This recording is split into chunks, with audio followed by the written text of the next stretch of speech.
Hello beautiful mommies and daddies, welcome to my channel. आज इस video में मैं आपसे बात करूंगी बच्चों में कैल्शियम की कमी होने के बारे में कि क्यों बच्चों में कैल्शियम की कमी हो जाती है और किस तरीके से हम बच्चे की कैल्शियम की कमी दूर कर सकते हैं और कैसे हम पहचानें कि बच्चे में कैल्शियम की कमी हो रही है। तो ये सारी बातें आज मैं इस वीडियो में आपके साथ डिस्कस करूँगी। तो चलिए वीडियो शुरू करते हैं।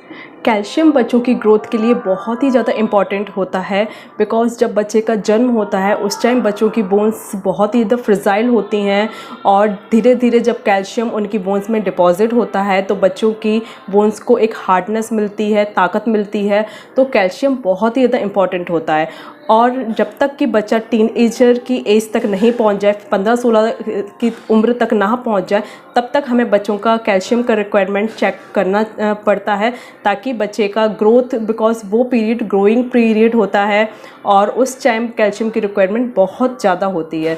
तो ऐसे में पेरेंट्स ख्याल रखें कि बच्चे को एडिक्वेट अमाउंट में कैल्शियम सप्लाई करें ताकि बच्चे का ग्रोथ प्रॉपर्ली हो सके। तो अब मैं आपसे बात करूंगी कि कैसे हम पहचानें कि बच्चों में कैल्शियम की कमी हो रही है। अगर बच्चा बार बार मिट्टी खा रहा है या दीवार को लिक कर रहा है, दीवार को चाट रहा है, तो ये एक सिम्टम है कि बच्चे में कैल्शियम की कमी हो रही है। दूसरा है कि बच्चा अगर 10-11 महीने का हो गया है और अभी तक खड़ा नहीं हो पाता है, पकड़ के चल नहीं पाता है, बिकॉज जनरली 10-11 महीने का बच्चा पकड़ के खड़ा होने लगता है, चलने लगता है। बट अगर बच्चा ये नहीं कर पा रहा है देन ये भी एक साइन और सिम्टम है कि बच्चे में कैल्शियम की कमी हो रही है। और अगर बच्चे का पेट बहुत ज़्यादा बाहर निकल रहा है, उसके हाथ पैर के कंपैरिजन में हाथ पैर बहुत ही ज़्यादा पतले हैं और पेट बहुत एक्सेस अमाउंट में बाहर निकल रहा है, तो ये भी साइन है कि बच्चे में कैल्शियम की कमी है। उन्हें हो सकता है कि रिकेट की प्रॉब्लम हो, तो ये एक साइन है।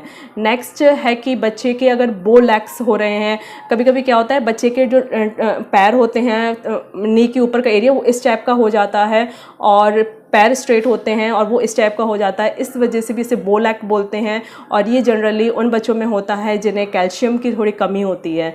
तो ये भी एक साइन है जिससे हम पता कर सकते हैं बच्चों में कैल्शियम की कमी हो रही है। तो अब मैं आपसे को बताऊंगी किस तरीके से हम बच्चों में होने वाली कैल्शियम की कमी को घर पर ही ठीक कर सकते हैं। तो अगर आप बच्चा 1 साल से छोटा है या 1.5 साल तक का है तो आप उसको ब्रेस्ट फीड ही कराएं, बिकॉज ब्रेस्ट फीड में एडिक्वेट अमाउंट में न्यूट्रिशंस होते हैं, उसमें कैल्शियम की भरपूर मात्रा होती है। जितनी बच्चे को रिक्वायरमेंट है उतनी भरपूर मात्रा में होती है।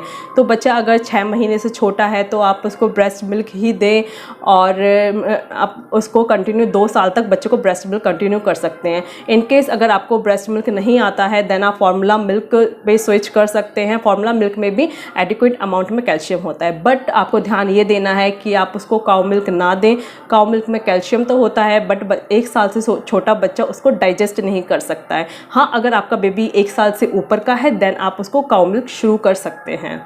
दूसरा आपको करना है कि आप बच्चे को डेयरी प्रोडक्ट दे सकते हैं। अगर आपका बेबी 6 मंथ से ऊपर का है तो आप उसको डेयरी प्रोडक्ट उसकी डाइट में शामिल कर सकते हैं। आप उसको दही दे सकते हैं, पनीर दे सकते हैं और अगर बच्चा थोड़ा सा बड़ा हो गया है तो आप उसको काऊ मिल्क भी दे सकते हैं।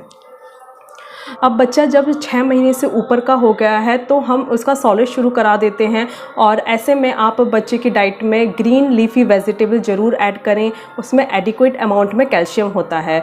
तो आपको करना क्या है कि बच्चे को जो भी आप खाना दे रहे हैं उसमें थोड़ा सा ग्रीन वेजिटेबल लाइक पालक हो गई, मेथी हो गई, ब्रोकली हो गई, ये सारी चीज़ें ज़रूर ऐड करें। अगर आप खिचड़ी बना रहे हैं तो उसमें ऐड कर दें, एज अ सूप आप उनको दे सकते हैं ताकि उन्हें थोड़ा कैल्शियम की रिक्वायरमेंट उनकी फुलफ़िल होती रहे। और अगर बच्चा 8 महीने से ऊपर का है तो आप उनके डाइट में बादाम कर सकते हैं, बादाम उनको दे सकते हैं।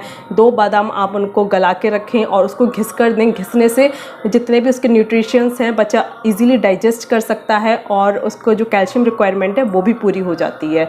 और अगर बच्चा बड़ा है, 1 साल से ऊपर है, तो आप ड्राई फ्रूट्स का पाउडर बना के रखें। बादाम हो गए, पिस्ताचियो हो गए और वॉलनट्स हो गए, इनका पाउडर बना के रखें और बच्चे की डाइट में 1 स्पून आप ड्राई फ्रूट का पाउडर ऐड करें। ड्राई फ्रूट्स में भी बहुत अच्छी मात्रा में कैल्शियम होता है।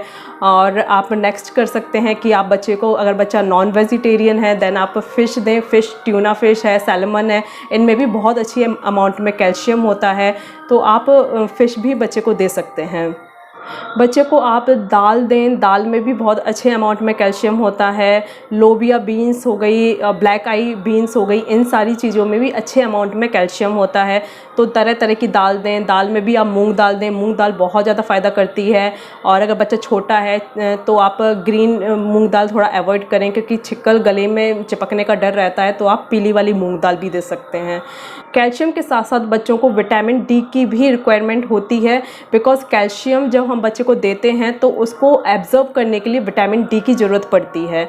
कभी कभी क्या होता है, पेरेंट्स कैल्शियम तो बच्चे को एडिक्वेट अमाउंट में दे रहे होते हैं, तब भी बच्चे को कैल्शियम की प्रॉब्लम हो जाती है, बिकॉज उनके में विटामिन डी की कमी होती है। तो ऐसे में आप ध्यान दें कि बच्चे को विटामिन डी भी भरपूर मात्रा में मिले। सबसे अच्छा सोर्स जो विटामिन डी का है वो है सन रेज, सनलाइट। तो आपको हो सके, जितना हो सके बच्चे को एटलीस्ट 15 से 20 मिनट तो सनलाइट में रखना ही रखना है, ताकि विटामिन डी बच्चे की स्किन अच्छे से एब्जॉर्ब कर सके। और जो नवजात शिशु होते हैं उनको भी आप सनलाइट दे सकते हैं। अगर आप उन्हें धूप में रखना नहीं चाहते हैं, देन आप जो विटामिन डी का ड्रॉप आता है वो परचेज़ कर लें। वो आप 2 ml in a day they सकते हैं, और ये आप 4 साल तक दे सकते हैं। तो आप वो भी परचेज़ कर लेते, वो भी एक अच्छा सोर्स है विटामिन का। बट आपको विटामिन डी देना ही देना है, बिकॉज अकेले कैल्शियम से कुछ नहीं होगा। अगर आप साथ में विटामिन डी भी देंगे तभी वो ये दोनों ही साथ में ही वर्क करते हैं। अगर अभी भी बच्चे की कैल्शियम की रिक्वायरमेंट पूरी नहीं हो रही है, बच्चे में अभी भी बच्चा चल नहीं पा रहा है, या उसको यही सारी प्रॉब्लम्स हो रही हैं, देन मैं आपको सजेस्ट करूँगी कि आप पीडियाट्रिशियन के साथ कंसल्ट करें। हो सकता है उसका एक बोन डेंसिटी टेस्ट करवा लें। बहुत इजी टेस्ट होता है, उसमें वो ब्लड सैंपल बच्चे का ले लेंगे और वो आपको बता देंगे कि कितना बच्चे में कैल्शियम की रिक्वायरमेंट कितनी है। तो इससे आपको पता लग जाएगा कि क्या बच्चे में प्रॉब्लम है, और हो सके तो पीडियाट्रिशियन का कंसल्ट करें। आई होप आपको ये वीडियो पसंद आई होगी, और अगर वीडियो पसंद आई है देन प्लीज़ लाइक करें इस वीडियो को, सब्सक्राइब करें मेरे चैनल को, एंड मिलते हैं नेक्स्ट वीडियो के साथ।